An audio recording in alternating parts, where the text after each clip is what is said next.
Vosotros estáis de acuerdo en quitar el voto delegado. Yo no sé quién lo puede querer. Solamente la Junta Directiva. La Junta Directiva, cuando no lo quiere, solamente lo puede querer la Junta Directiva. Yo no creo que ahora, personalizo, Felipe Cabo lo quiera. Ya no le vale. Ha valido hasta hace poco que ha controlado los datos. Pero los datos ya ha pasado un año y ya no controla todos los datos. No, quiero decir, no, es una nueva era, hay que dejarlo atrás. Eso es. Quiero decir, la podía servir hasta un momento que tenía un sistema, llamaba y le enviaba no sé cuánto, pero el sistema vale hasta un momento, pero no puede valer. Aparte que enfada mucho, si es que crea una tensión absurda antes de comenzar una asamblea, y tiene que haber una dialéctica natural, una dialéctica de ideas, una dialéctica de repente alguien decía, ¿y este voto vale? Y se levantaba la gente como no sé, como en los parlamentos esto de Taiwán o así, vale. No habíamos empezado a hacer nada, yo, de verdad, no quedaba muy bien, no quedaba muy bien. Bueno, crearía también dentro de esa democratización crearía órganos independientes para distintas funciones. Eso es muy importante para mí. Para que la Junta Directiva no sea omnipotente y no sea omnipresente. Para que verdaderamente pueda tener en otros aspectos una verdadera independencia y que no toque absolutamente nada. Crearía un comité de disciplina, aunque haya un tribunal de apelación que lo pueda revisar o no, no lo sé. Crearía un comité de disciplina por personas que no sean de la Junta Directiva. Y esta elección es muy importante. El comité de disciplina sí lo elegiría por la Junta Directiva, sí lo elegiría. Yo creo que esas cuestiones deben ser elegidas por la Asamblea, porque deben ser personas, sobre todo, conocedoras del club y conocedoras del derecho, de las dos cuestiones. Debe haber personas que no sean abogados, pero que conozcan mucho, porque puede haber cuestiones técnicas, y deben ser personas que sean reconocidas por su, no sé, por ser doctos, sino por ser justos. Si no, sabéis que no lo hagan. ¿Sabéis que no? Debe haber una verdadera junta electoral, una junta electoral independiente, de una sola persona o de tres personas, me da exactamente igual. Pero una junta electoral no puede ser que una junta directiva, como hasta hace un tiempo, sea la que decida, la que está presentando allí. Esa junta electoral tiene que estar elegida por personas que no se vayan a presentar a las elecciones. ¿Está claro? No se pueden presentar a las elecciones.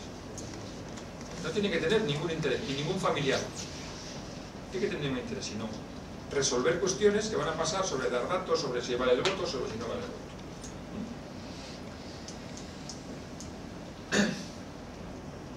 Vista la experiencia que ha existido, yo sometería cualquier controversia, cualquier impugnación, que es sano, es decir, no pasa nada que alguien esté en contra de una decisión de la Junta, de la Junta Electoral, del Comité de Disciplina, de una sanción, pero lo que no podéis es eternizaros en juicios largos, caros, absurdos, donde los protagonistas sean los abogados, el nodo salga en la revista que parecía el nodo juicio contra no sé quién, juicio, eso no puede ser.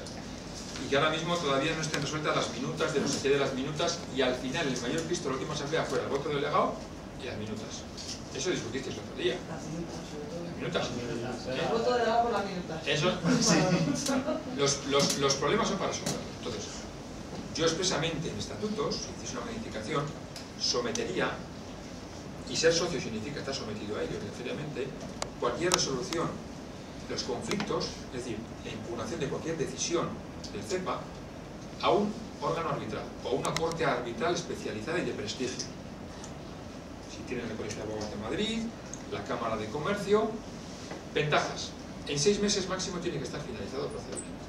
No hay posibilidad de apelaciones. Sale un laudo que tiene las mismas consecuencias jurídicas que una sentencia, y en 6 meses tenéis todo solucionado. Si ha ganado, si ha perdido la Junta, ya sabe para ese ejercicio económico lo que le puede suponer. Tenéis cerrado el asunto. Como siempre, un árbitro determina para uno y para otro, pero no se puede estar ahora de Pepito, qué le pasó, que está sancionado y que ahora vuelve y que no sé qué. Eso hay que solucionar rápidamente. ¿Está sancionado? Un árbitro dice que fue correcto, fuera. ¿No está sancionado? En 6 meses hay que saber si fue incorrecta o no. Y se acabó. Y además, mucho más económico. Mucho más económico.